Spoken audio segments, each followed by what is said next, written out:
My boyfriend dumped me on my birthday. He had no idea the biggest mistake of his life had just begun. My name is Claire Bennett, and I was 29 years old when my boyfriend ended our 2-year relationship with a text message on my birthday. There wasn't a phone call or even a face-to-face conversation. He ended 2 years together with a single text message. I reached for my phone, expecting a birthday message, and saw his name at the top of the screen. Instead, it read, "We need to break up. I've been thinking about this for a while. I'm sorry." That was it. 2 years together had been reduced to 3 short sentences that sounded as casual as canceling a dentist appointment. I sat there with the blanket still over my legs, reading the message over and over as if the words might somehow change. They never did. The coffee machine hummed in the kitchen while morning sunlight slipped through the blinds, casting pale lines across my bedroom floor. Outside, a delivery truck backed up with its familiar electronic beep. Everything around me carried on like it was just another ordinary Tuesday, even though my boyfriend had chosen my birthday to walk away. For the past 2 years, we'd spent 4 or 5 nights a week together. Half his clothes lived in my apartment, and half my skincare products lived at his place. We talked about adopting a dog, planned a trip to visit his family, and even browsed apartment listings together because he wanted a bigger kitchen and I wanted a balcony. Looking back, it was strange how someone could make plans for the future while already planning their exit. I stared at the message for another minute, waiting for the heartbreak everyone always talks about. Instead, I felt relieved. The feeling caught me off guard. I wasn't happy or even angry yet. More than anything, I was irritated by the way he'd chosen to end it. I typed a single word. Okay. I hit send before I could second-guess myself. There was nothing left to ask, nothing worth arguing about. If he believed 2 years together deserved only 3 sentences, then 1 word was more than enough in return. What he didn't know was that his birthday was the following week. For the previous 6 weeks, I'd been planning a surprise party for him. He'd been obsessed with a new rooftop bar downtown ever since it opened. Every time we walked past it, he'd look up at the lights and say, "That place is impossible to book." So I booked it. I reserved the rooftop for 3 hours, invited his friends, co-workers, mother, and younger sister, ordered a custom 3-tier cake from a bakery with a waiting list, and even worked with the venue to create 2 signature cocktails based on inside jokes from our relationship. By the time everything was arranged, I'd spent just over $2,000. I'd hidden confirmation emails, taken planning calls during my lunch breaks, and pretended not to notice when his sister kept asking suspicious questions about his schedule. While I was quietly building the perfect birthday for him, he'd apparently been planning how to leave me. Before I even got out of bed, I called the venue. The coordinator answered with the cheerful tone of someone expecting a routine update. "Hi, Claire, are we making changes to the guest count? I need to cancel the event." She paused for a moment. "Oh, is everything okay?" I glanced at the breakup text still sitting open on my screen. "My boyfriend dumped me this morning." Her voice immediately softened. "I'm so sorry." "On my birthday," I added. "Oh, Claire?" I almost laughed. Not because anything was funny, but because a complete stranger sounded more concerned about me than the man I'd loved for the last 2 years. She pulled up my reservation and explained that the catering, decorations, cake, and bartender could all be refunded. The rooftop deposit, however, was non-refundable. $1,500 disappeared with a single sentence. Oddly enough, losing the money didn't hurt nearly as much as I expected. "Are you sure you want to cancel everything?" she asked. My eyes drifted to the framed photo on my dresser. We'd taken it at the beach the previous summer. He had one arm around me, and I was smiling at him instead of the camera. "I'm sure about canceling the party," I said quietly. "I'm just not sure I want to give up the rooftop." She checked the reservation again before replying. "The time slot is still yours if you decide to keep it. Then leave it under my name." After hanging up, I opened the guest list and sent everyone the same message. "Party's canceled. He broke up with me this morning. Sorry for the short notice." His best friend Noah replied almost immediately. "What?" A second message followed before I could answer. "He broke up with you today?" "Yes." "On your birthday?" "Yes." "Please tell me you're joking." "I wish I was." The typing bubble appeared, disappeared, then returned. "Did he at least call you?" "No." "He texted me." Less than a minute later, Noah called. I almost ignored it, but something made me answer. "Claire, what the hell happened?" I woke up, checked my phone, and found out my relationship was over. "No argument last night?" "No." "No warning?" "Nothing." He fell silent. Noah had been my boyfriend's closest friend since college. We'd spent countless birthdays, holidays, and weekend dinners together over the years. He was straightforward, genuinely funny, and somehow managed to be the least exhausting person in our entire social circle. Around him, I never felt like I had to perform or pretend to be anything other than myself. He'd never made me feel like I had to prove myself around him, which was probably why I answered his call in the first place. "Claire, that's unbelievably cruel," he said after hearing what had happened. "I've survived worse." "I'm serious." "So am I." His voice softened. "Are you okay?" I glanced toward the kitchen, where the coffee machine had finally gone quiet. "I think so." "You think so?" "I'm honestly more annoyed about the money I just lost." "What money?" "The rooftop reservation." He sounded confused, so I told him everything: the surprise party, the guest list, the custom cake, the rooftop bar, and the non-refundable deposit. By the time I finished, he let out a long breath. You planned all of that for him? For 6 weeks. And he had no idea? It was supposed to be a surprise. Claire, I'm really sorry. I'll be okay. No, he said firmly. You shouldn't have had to go through that. I sat on the edge of my bed and stared at the framed photo on the dresser. The venue refunded almost everything except the rooftop itself. I still have it reserved for 3 hours next week. So what are you going to do with it? I shrugged, even though he couldn't see me. I honestly don't know. Maybe I'll sit there alone and try to drink $1,500 worth of sparkling water. He laughed, the first genuine laugh either of us had managed since the call started. Then an idea crossed my mind. You could come. There was a brief silence before he asked, You mean, to the birthday party that was supposed to be for him? It stopped being his party the moment he ended the relationship. You're actually serious? Completely. He laughed again. That might be the healthiest revenge I've ever heard, or the most unhinged. Maybe it's both. I'll be there. Bring whoever you want. You know this could end my friendship with him? I leaned back against the headboard. He already ended mine. Noah didn't answer right away. When he finally spoke, his voice was calm and certain. Then I'm not leaving you to sit on that rooftop alone. My older sister picked me up for dinner that evening. The moment she saw me, she wrapped me in a hug that lasted a little longer than usual before pulling back to study my face. You haven't cried? I haven't felt like it. Sometimes it takes a while. Maybe. She watched me quietly while the waiter poured our drinks. Do you want him back? The answer came so quickly it surprised even me. No. She held my gaze for a few seconds before nodding. Then maybe the relationship ended long before the text message did. I looked down at the candle flickering between us. The thought should have upset me. Instead, it explained why I felt strangely at peace. My boyfriend never contacted me again that day. There wasn't an apology, an explanation, or even a message asking whether I was okay after ending our relationship on my birthday. His silence stretched through the rest of the week as if 2 years together had never happened. Several days later, my phone buzzed with a message from Noah. Can I ask you something without making this worse? I stared at the screen for a moment before replying. Go ahead. The typing bubble lingered long enough to make me wonder if he'd changed his mind. Then his message finally appeared. Did he ever mention a woman from his gym? I stared at Noah's message for several seconds before replying. No. His answer came back almost immediately. I was hoping you'd say that. A knot tightened in my stomach. What do you mean? The typing bubble appeared, disappeared, then reappeared before another message finally came through. I don't want to make things worse. They're already pretty bad. Can I call you? A minute later, my phone rang. The moment I answered, Noah let out a quiet sigh. I should have told you sooner. Told me what? For the last few weeks, he'd been talking about a woman at his gym. I sat up a little straighter. What woman? A trainer, 24, maybe 25. She'd only been working there for a short time. I didn't interrupt him. At first, it sounded harmless. He'd mentioned that she remembered everyone's names or stayed after sessions to answer questions. Then the conversations changed. He started talking about how confident she was, how funny she was, how she kept complimenting his progress.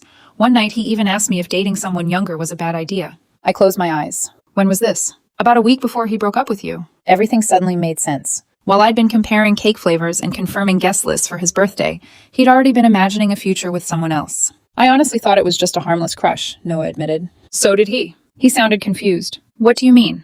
He convinced himself she liked him. A quiet laugh escaped me.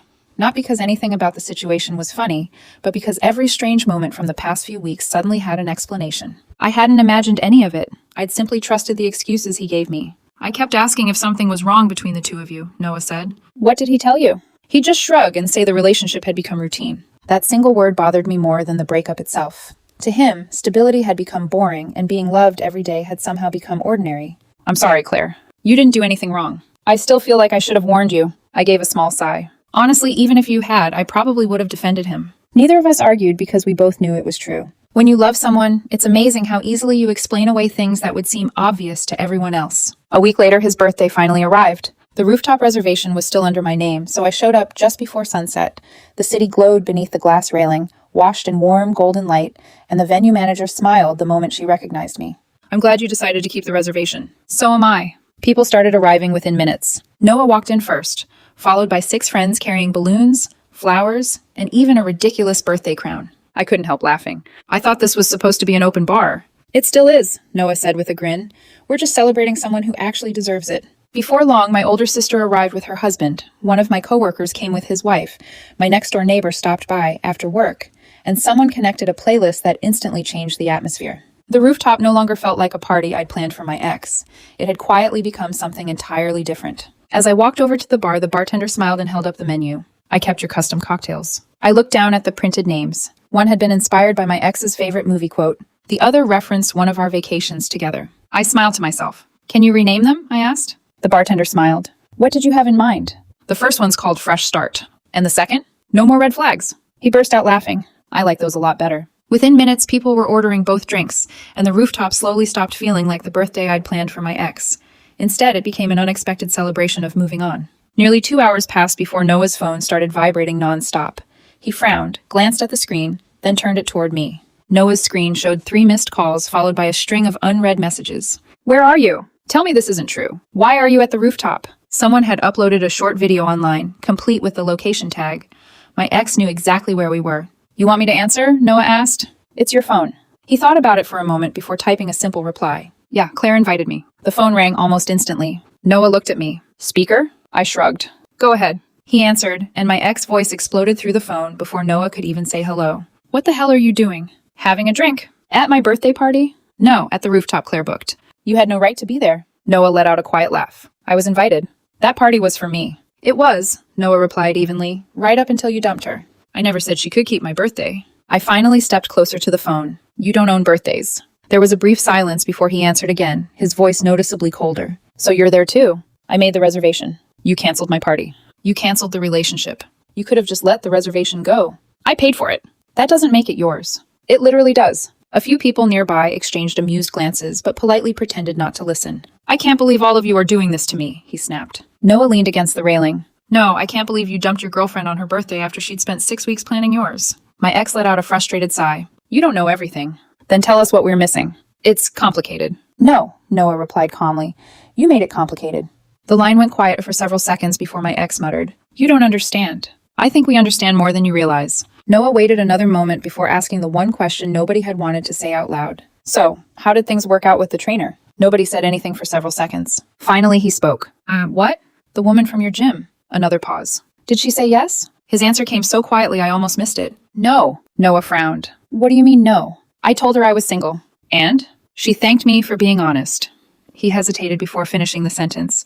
But she's already seeing someone. Nobody around us said a word. Even the music from the bar suddenly seemed farther away. Noah looked out over the city before turning back to the phone. So you ended a 2-year relationship because you thought another woman wanted you. I thought she did. You thought. I misread the situation. A quiet laugh escaped me before I could stop it. It wasn't loud or mocking. It was the kind of laugh that comes when something is too unbelievable to process any other way. He heard it immediately. Is Claire there? I'm here. You seriously think this is funny? I looked across the skyline, watching the last light disappear behind the buildings. No, I said. I think it's tragic. For a few seconds, nobody said anything. My ex had finally admitted what none of us had been able to prove until now. He hadn't ended our relationship because we'd grown apart. He'd walked away because he convinced himself someone else was waiting for him, and now that fantasy had fallen apart, he wanted everyone to feel sorry for him. Noah was the first to speak. So you threw away 2 years because you guessed wrong? It wasn't like that. Then tell us what it was like. My ex hesitated before answering. I just felt something different. You mean excitement? Noah asked. I don't know. I think you do. He didn't argue. Instead, Noah continued, you confused attention with love. Maybe you never physically cheated, but you checked out of one relationship because you were already expecting another one to begin. That's not much better. My ex let out a slow breath. I just didn't think Claire would move on this fast. I couldn't help shaking my head. You broke up with me. I know. You ended the relationship. I know. Then why are you acting like I'm the one who betrayed you? His voice lost some of its confidence. I just didn't expect this. What exactly were you expecting? I asked. That I'd spend months crying? That I'd sit around waiting in case things didn't work out with the trainer? I never said that. You didn't have to. Noah glanced at me, silently asking whether I wanted to keep going. I shook my head. I'm done. Before ending the call, I said the only thing I still wanted him to hear. I genuinely hope you find whatever you were looking for. Then I hung up. The mood on the rooftop stayed quiet for only a moment before someone lifted a glass and smiled. To better birthdays. Everyone laughed, glasses clinked together, and the tension disappeared almost instantly. From that point on, nobody brought up my ex again. The conversation drifted to music, embarrassing childhood stories, ridiculous travel experiences, and whatever strange cocktail the bartender decided to invent next. For the first time in weeks, I wasn't thinking about what I'd lost. I was simply enjoying where I was. By the time the last guests headed home, the city below had become a sea of lights.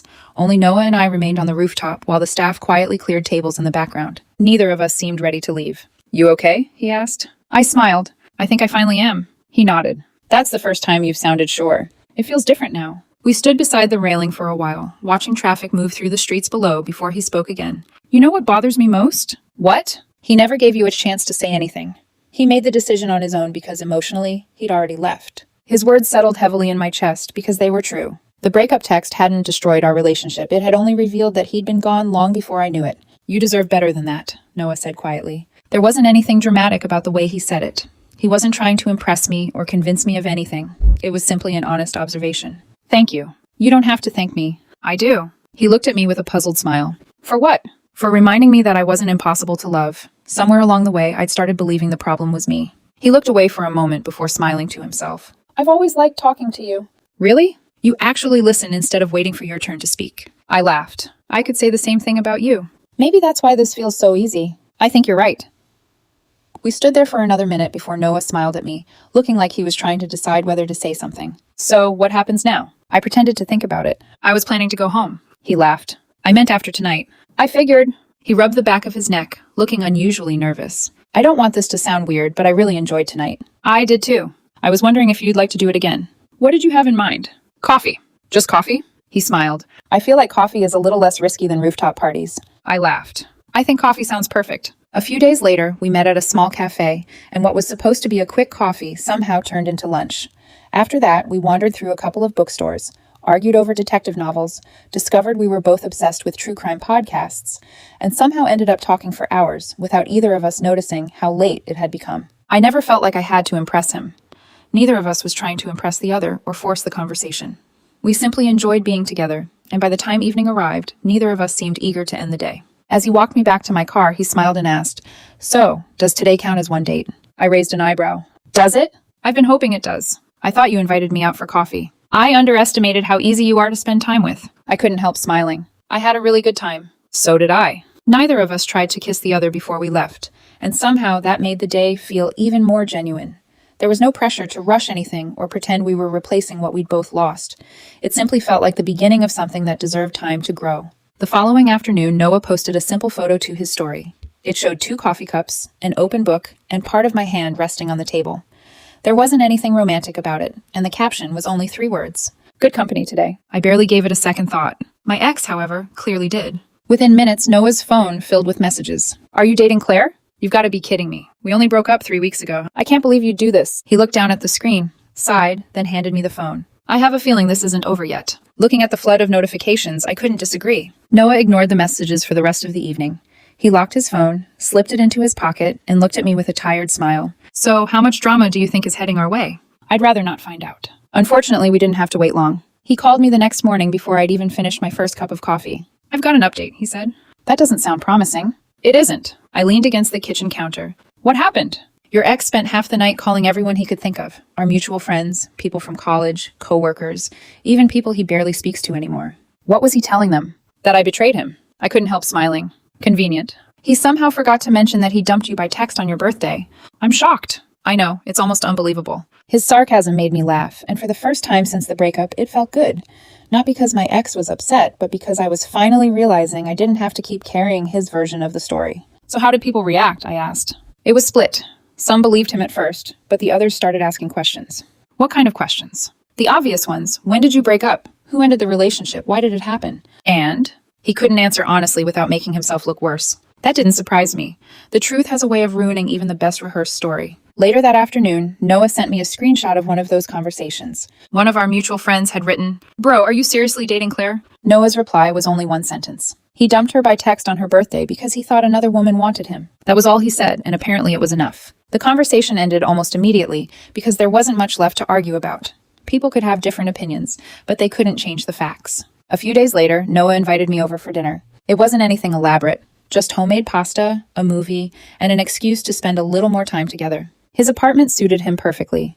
It was tidy without feeling sterile, with books stacked on nearly every shelf and houseplants that somehow looked healthier than any I'd ever managed to keep alive. As I looked around, a framed photo caught my eye. It showed Noah, my ex, and a few friends on a hiking trip back in college. He noticed where I was looking and smiled. I've been thinking about taking that one down. You don't have to. Maybe not, he said with a shrug. It's still part of my life. It just reminds me that people change. He said it with a shrug, like he'd already made peace with it. We spent the rest of dinner talking about work, our families, terrible movies we'd somehow both watched, and the embarrassing jobs we'd had before our careers finally took off.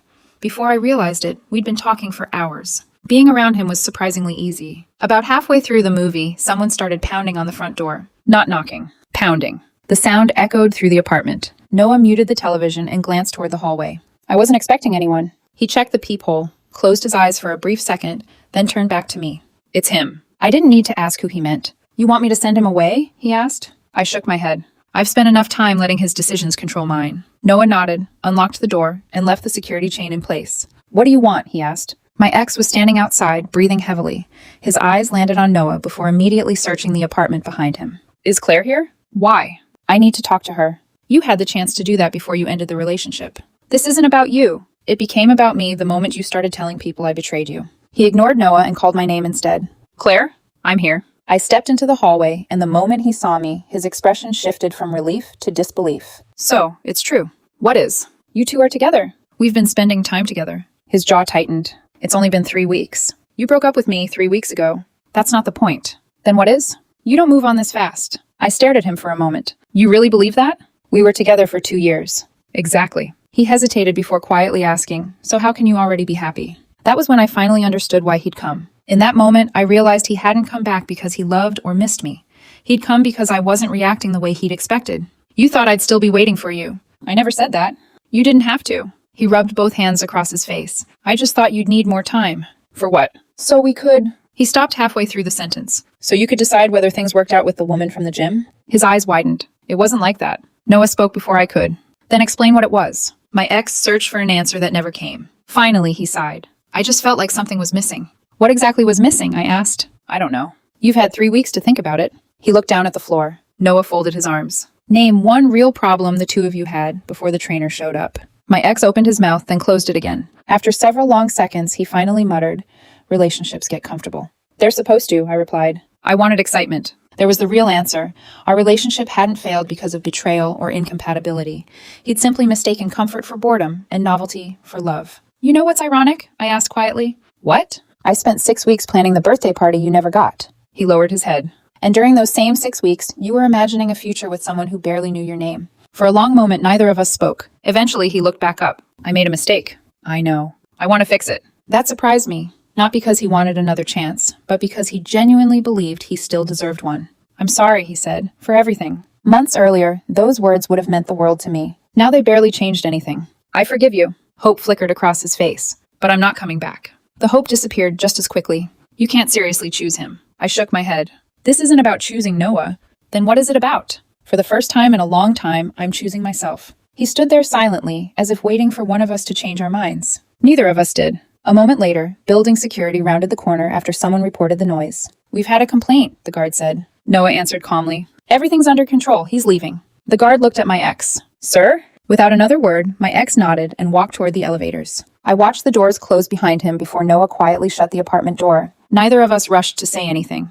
For the first time in weeks, the silence felt easy. He looked at me and asked, You okay? For the first time since my birthday, I didn't have to think about the answer. Yeah, I said with a small smile. I really am. After the security guard left, Noah locked the door and turned to me. You handled that better than I would have. I almost didn't. But you did. I let out a long breath. I kept expecting to feel guilty. Do you? I thought about it for a moment before shaking my head. No. He gave a small nod. Good. Hearing him say that lifted a weight I hadn't realized I was still carrying. For weeks, I'd quietly wondered whether moving on too quickly made me a bad person, or whether accepting kindness from someone new somehow erased what I'd once felt for my ex. Standing there, I finally understood that it didn't. It simply meant I had stopped blaming myself for a decision I never made. About a week later, Noah and I stopped pretending there was nothing happening between us. Neither of us enjoyed hiding every time we ran into someone we knew, so we decided to be honest. We posted a single photo from a concert we'd gone to together. I was laughing at something he'd whispered, his arm resting lightly around my shoulders, and the caption was as simple as the picture itself. Good music, better company. People started responding almost right away. Almost everyone was happy for us.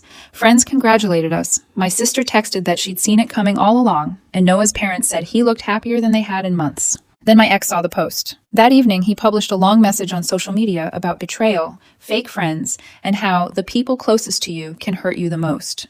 He never mentioned either of us by name, but he clearly expected everyone to know exactly who he meant. For the first hour, it worked. Comments poured in telling him to stay strong and reminding him that real friends didn't betray each other.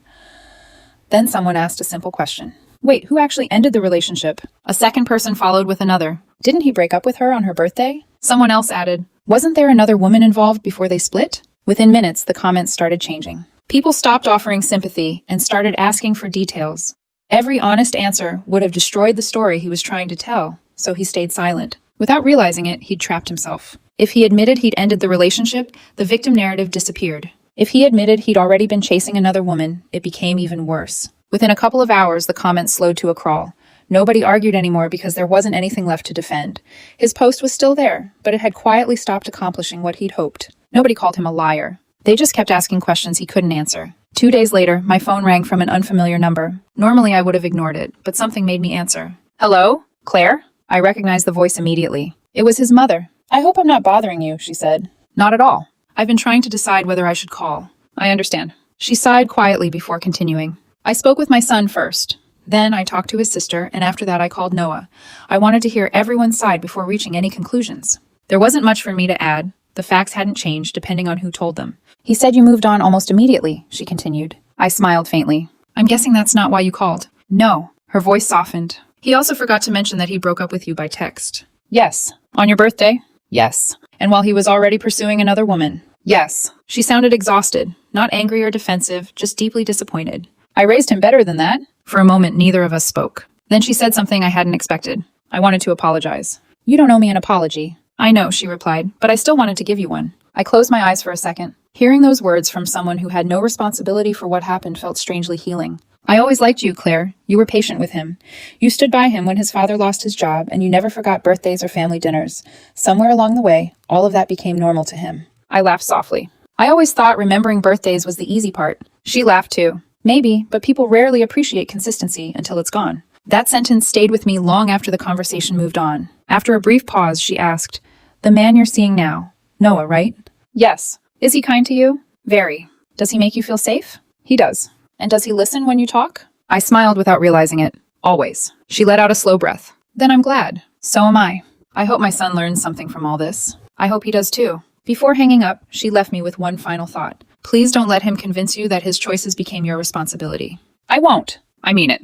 I know. When the call ended, I stood by the window for another few minutes, watching the rain slide down the glass. A little later, Noah walked in carrying 2 mugs of coffee. You look like something happened. I handed him my phone. Your former best friend's mother just apologized to me. He blinked. I definitely didn't see that coming. Neither did I. So, how did it go? She knows everything. And? She told me not to let her son make me feel guilty for moving on. He nodded thoughtfully. She sounds like a very wise woman. She is. He handed me one of the mugs, and we spent the rest of the evening talking about places we wanted to visit, books we'd been meaning to read, and whether either of us could keep a houseplant alive for longer than 6 months. Later that night, I realized something. We hadn't spent hours talking about other people.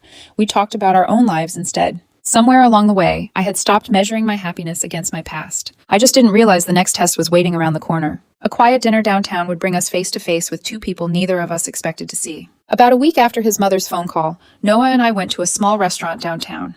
It wasn't the kind of place people visited because it was trendy or expensive. We liked it because nobody rushed you through dinner, and conversations had a way of lasting longer than the meal itself. His eyes flicked toward the entrance, and I turned to see what had caught his attention. My ex had just walked in. He wasn't alone. The woman from the gym was with him, looking exactly the way he'd always described her, confident, athletic, and effortlessly attractive. For a split second, I wondered whether I was supposed to feel jealous. Instead, I realized I didn't feel much of anything. Noah reached across the table and rested his hand lightly over mine. We can leave if you want. I looked back at my ex, then smiled at Noah. No, we were here first. Fair enough. They were seated across the restaurant, far enough away that we couldn't hear them, but close enough for me to notice my ex glancing toward our table every few minutes. The trainer eventually noticed too, and quietly asked him something, but each time he simply shook his head. Neither Noah nor I gave them any more attention. We finished dinner talking about a documentary we'd watched the night before, debating whether pineapple belonged on pizza, and laughing over one of Noah's disastrous camping trips from college. When the bill arrived, Noah reached for it before I could. My turn. You paid for coffee last weekend. So you're keeping score now? Only when it works in my favor. I laughed. Convenient. I've heard I'm very efficient. By the time we walked outside, my ex was already watching us through the restaurant window. I met his eyes for only a moment before turning away. We had almost reached the parking lot when someone called my name. Claire. I turned, expecting to see my ex. Instead, it was the trainer. She slowed to a stop a few feet away and gave me an awkward smile. Can we talk for a minute? I looked at Noah. I'll wait by the car, he said before walking a short distance away. The trainer folded her arms, clearly uncomfortable. I know this is a little strange. A little. I don't want there to be any bad blood between us. There isn't. She blinked. Really? I nodded. You didn't owe me anything. She let out a slow breath. He told me your relationship was already over before we met. He also said you were the one who wanted space. I figured that's what he told you. It wasn't true? I shook my head. No. Her shoulders dropped. I only found out what really happened recently. If I'd known the truth, I would have shut it down immediately. I believe you. I honestly thought he was single because the relationship had ended naturally. I'm sure that's exactly what he wanted everyone to believe. She looked relieved that I wasn't blaming her. Can I ask you something? Of course. Why aren't you angry? I thought about the question for a moment. A few months ago, I probably would have been. But not anymore. I glanced toward Noah, who was waiting patiently beside the car without looking in our direction. No. Why? Because by the time he met you, I'd already found something better. She followed my gaze and smiled. I noticed the way he looks at you. What do you mean? The entire time we were in that restaurant, he barely paid attention to anything except whether you were okay. I hadn't even realized it. You deserve that, she said quietly. I smiled. So do you. She thanked me, wished us both well, and headed back toward the restaurant. As I reached the car, Noah opened the passenger door. Everything okay? Yeah. What did she want? Closure. And? I smiled as I got in. I think we both found it. We barely talked on the drive home, but neither of us felt the need to. After we got back to my apartment, we carried our coffee onto the balcony and watched the city lights spread across the skyline. Noah was the first to speak. Can I ask you something? Always. When did you really know it was over? I didn't answer right away. My mind drifted back to that birthday morning, the sunlight filtering through the blinds, the coffee brewing in the kitchen, and my phone resting in my hand with 3 sentences that had changed everything. For a long time, I thought the text message ended our relationship, I said quietly. Now, I think it only revealed something I'd been refusing to admit. What was that? I'd been carrying the relationship by myself for much longer than I realized. The breakup didn't create that feeling. It just forced me to see it. He nodded slowly. I think part of you already knew. I did. I just wasn't ready to face it. After a moment, he reached over and took my hand. Can I ask one more question? I smiled. Only if you answer one too. Deal. So when did you start liking me? I asked. He laughed softly. The rooftop. That night? That night. What changed? You had every reason to humiliate him, but you didn't. You let him expose himself instead. Then you chose to enjoy the evening with the people who actually cared about you. He smiled at the memory. That's when I realized you weren't looking for revenge. You were looking for peace. And you? He asked. I looked at him for a second before answering. The same night. Really? You stood beside me without trying to solve my problems or tell me how I should feel. You just stayed. He squeezed my hand gently. I'll keep doing that. I know. We sat there for a long time, watching headlights weave through the streets below. Over the next few months, life became quiet again, and I loved it. My ex stayed with the trainer, at least according to mutual friends. Their social media was filled with gym selfies, vacations, and motivational captions that made everything look perfect. Whether they were happy or not no longer mattered to me. Some of the people who had rushed to defend him quietly disappeared once they learned the full story. Others eventually admitted they judged the situation too quickly. Noah even lost a few friendships because he refused to support behavior he knew was wrong. He never regretted that decision. Neither did I. Looking back, people still ask whether I regret what happened. They expect me to say I wish that birthday had never happened, or that I'd somehow erase everything if I had the chance. I wouldn't. At the time, that breakup text felt like the worst thing that had ever happened to me. Now I see it differently. At the time, I thought that text had ruined my birthday. Now I know it did the opposite. It ended a relationship that had already been over and made room for a life I never would have found otherwise.